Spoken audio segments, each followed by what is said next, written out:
बाड़े बहारा हो बाटे नहीं घरावा पहाड़ा हो ए हो सोनिया जी गोइल बाड़े बहारा हो बाटे नहीं घरावा पहाड़ा हो डालो ना रंग चोली में सुनो यारऊ हो ले लो मजा होली में यारऊ हो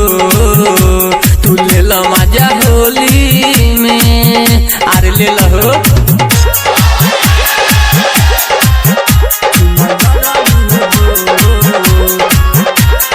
डीजे अजय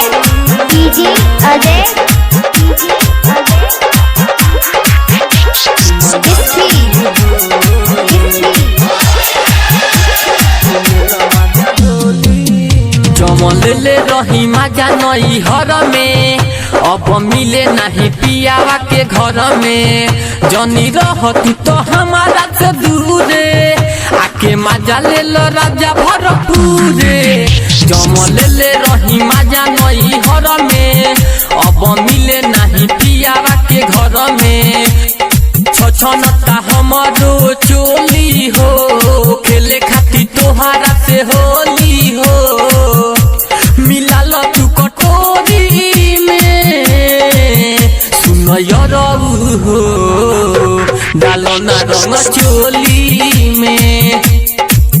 सुनो यारऊ हो ले लो तू मजा होली में अरे आ जाओ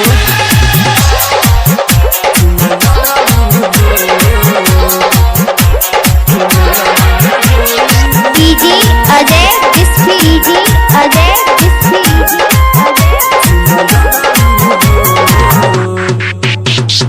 रंग दिह नीचे उपाराबा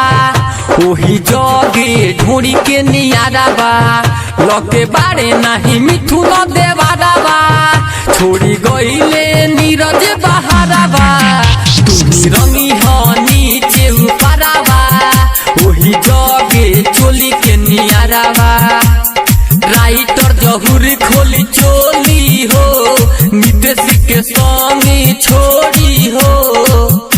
कि तड़पिले होली में सुनो यारऊ हो डालो ना रंग चोली में सुनो यारऊ हो